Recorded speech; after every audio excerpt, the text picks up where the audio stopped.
In a world of modern industrialization, a city floats above the clouds.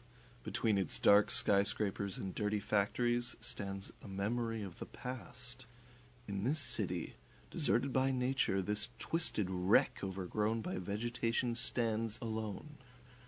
The property of the old Mrs. Whimzy. Mrs. Whimzy only owns one thing besides her house.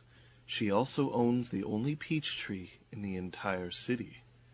Not only is her garden beautiful, but some say that it might also be alive.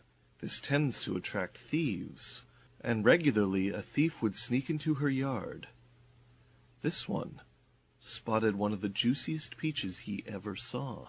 He began climbing to reach the forbidden fruit. But as he did, Mrs. Whimzy, awoken by the noises, stood on her porch. She hated those worthless thieves, always breaking branches and stealing fruit.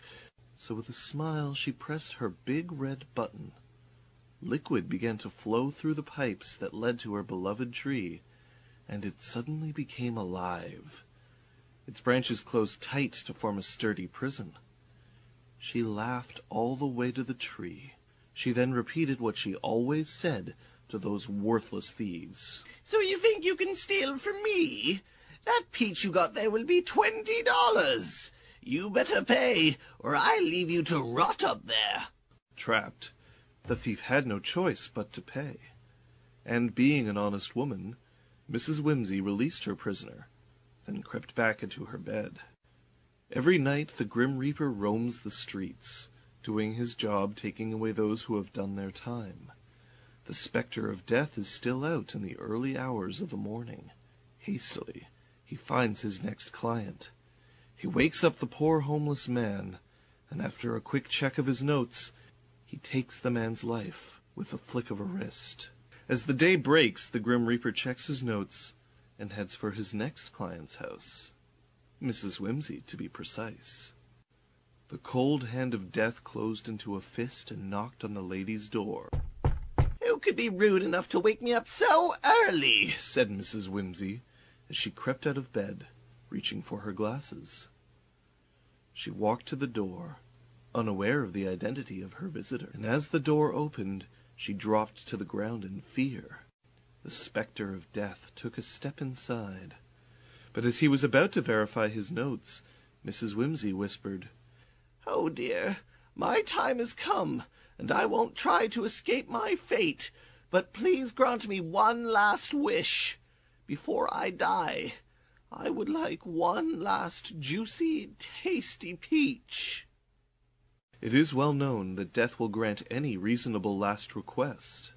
Therefore, the Grim Reaper walked out the back door, and after reaching the peach tree, he raised his instrument to reach one of the lowest peaches. "Oh, Mr. Death, would you mind picking me of the juiciest and tastiest peaches that grows nested in the middle of the branches?" The Grim Reaper didn't suspect an old lady, so he climbed up the tree. And with a twisted smile, Mrs. Whimzy pushed the big red button once more. Trapped, the spectre of death yelled, "You must free me, for the world needs me. The consequences shall be dire." But the elderly woman didn't listen. She laughed and went back to bed. Days and weeks passed before another knock on the door of Mrs. Whimzy was heard. But as she opened the door, a horrible surprise awaited her. The walking, talking, breathing corpse said, "Would you be interested in this very versatile and efficient vacuum cleaner? You can have it for as low as—" The door closed shut, but Mrs. Whimzy was already running to her yard. "Death, you were right. The world needs you. But I do not want to die. I like being alone in my garden. Let's make a deal. I will let you free if you promise to let me live."